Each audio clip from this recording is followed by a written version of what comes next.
Spoilers ahead. Watch out, and take care. The movie begins with Simon and Paula, a couple in their 40s, driving down a dark road. There are cop cars all over the place, performing a random search. The couple continues their trip, until they come across a strange figure. A closer look shows that it is a young girl, most likely the one the police are looking for. She's strangely walking down the center of the street. The couple exits their car and calls out to her, but she does not react. A motorcycle speeds up from the opposite direction around the same time. Instead of fleeing, the girl runs recklessly towards it. As a consequence, the motorcycle crashes, and the girl is knocked out. Seeing this, Simon and Paula rush the kid to the hospital, and have her admitted. The police become engaged as well, attempting to match the girl's identity with any of the missing children's reports. However, nothing definitive is found. After a while, the couple returns home to freshen up, and Paula is seen in the bathroom injecting herself with something. She conceals the syringe box behind the bathroom mirror, indicating it is a secret. They pay daily visits to the mysterious girl in the hospital, as long as her parents are not discovered. The doctor explains that the girl was already sick before the accident. Her kidneys have been damaged to the extent that they no longer function. The little girl hasn't said anything since her arrival, but she reacted strongly when a nurse named Clara was summoned. The physicians came to the conclusion that her name is also Clara. She recovers physically with treatment, but her mental condition perplexes everyone around her. During one visit, Paula and Simon go inside to see Clara, and we see her acting uncontrollably. When the couple notices that the girl has drawn a box around herself with chalk, and refuses to get out of it, the mystery surrounding her intensifies. She screams and fights with hospital staff as they attempt to get her out. Paula observes this and attempts to console Clara. Surprisingly, she succeeds, and the two immediately bond. The couple eventually returns home, but they can't stop thinking about the poor kid. Paula, in particular, always sees Clara when she shuts her eyes. When they go to the hospital the next day, the doctor tells them that Clara continues to break down when she is moved outside her chalk line. The doctor is still worried about the mental development and health of such a young kid. As a result, she concludes that the hospital is not the best or safest location for her to stay temporarily.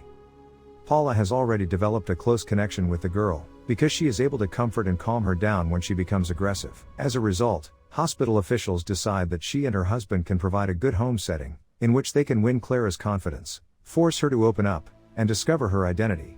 After bringing Clara home, the couple does everything they can to make her feel secure, but the first thing that stands out about her is, she confines herself to a square or circle drawn with chalk on the floor. She never leaves the boundary that has been drawn around her, and is too afraid to even attempt. To deal with this, Paula demonstrates her how the chalk lines can be wiped away and a new line drawn.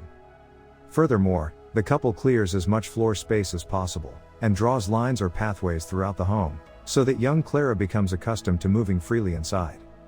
Gloria, the hospital psychologist, comes to the house one day, and attempts to get Clara to talk. She yanks the mysterious female from the chalk line, and starts to act hysterically and aggressively in response. Throughout this, the psychologist gets to record some of Clara's words.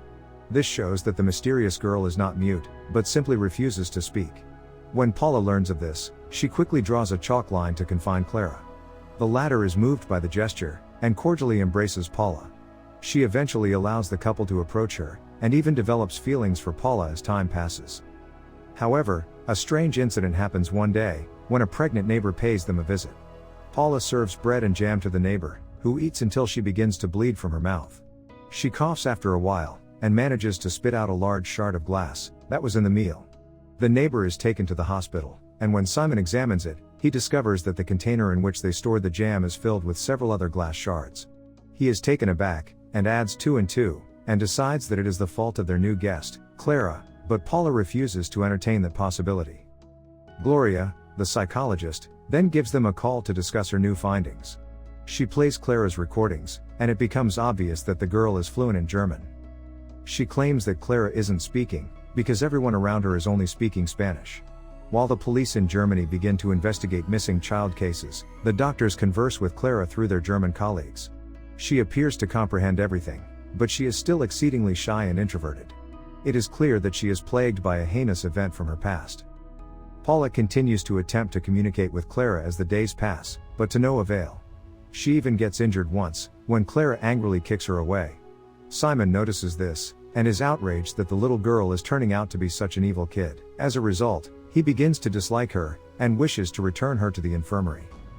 Paula is drinking one morning, when she receives a glass shard stuck in her neck. Clara notices her battle, but does nothing to help. She mysteriously disappears from the home, while Paula goes to the bathroom to get it out of her throat. Paula is certain that the child has been kidnapped, because she would never cross the chalk-drawn lines. Simon and his neighbors, on the other hand, think that the evil girl has fled. The police later tell the couple that they discovered Clara's jacket in a swamp. Aside from that, there have been no other clues. Paula is concerned that her girl is in peril, so she demands that the police conduct an immediate investigation. Simon approaches his wife when they are alone at home. He no longer wishes to retain Clara, even if she is discovered. Paula, on the other hand, has developed an emotional bond with her, and wishes for something different. They have a brief argument, in which they disclose more about their past. We discover that the couple had been trying to have children for 6 years, and had tried fertility treatments, with no success. They have agreed to discontinue the treatment, in order to relieve the pressure, but Paula has been secretly continuing it. The injections she was concealing in the bathroom turned out to be treatment shots. We also discover that Simon was aware of this, but chose not to speak up. He storms out of the house after their argument. After a while, Paula gets a call on her landline, and hears Clara calling her mama. Overjoyed, she immediately reports this number to the police. When the couple arrives at the station, the police disclose that the call was made to Paula's landline from her cell phone. This persuades the cops and Simon that something is wrong with Paula's mental condition, and they recommend she see a psychologist. While Paula is compelled to take a psychological test, she suspects there is more to the case, and decides to conduct her own investigation. The officer shows the couple 2 case files that the authorities were searching through, to find any sign of Clara. Paula carefully takes the files with her before leaving. She reads through the case papers, while sitting in a nearby restaurant. One of them is about missing children in Germany, and the other is about attacks on children in the same country. After some investigation, Paula comes across a case. The corpse of a teenage girl was discovered with punishment marks. She examines the photographs of the crime scene more closely, and sees the same paper designs that Clara used to make for her.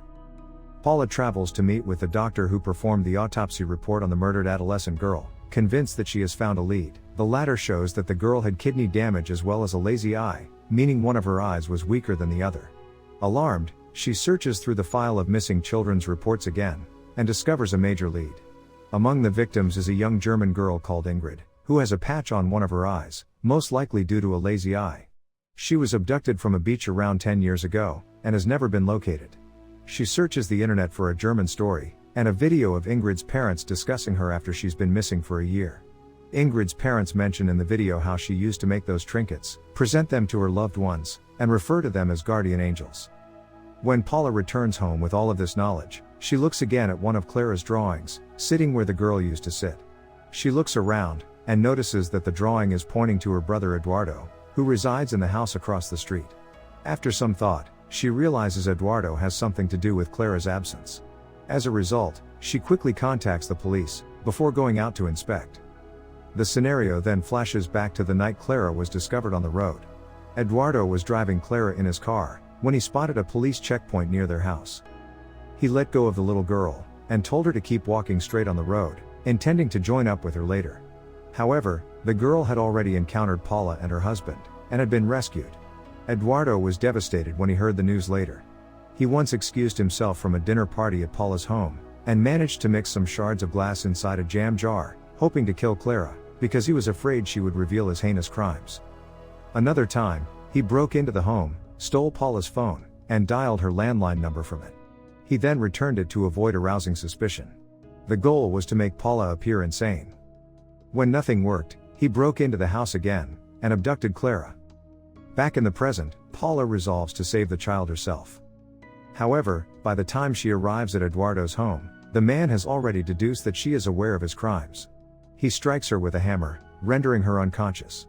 He then drags her down to the cellar, where Clara is restrained by a chalk-drawn boundary, and Paula is chained to a pole. Following that, we learn the full account of what occurred.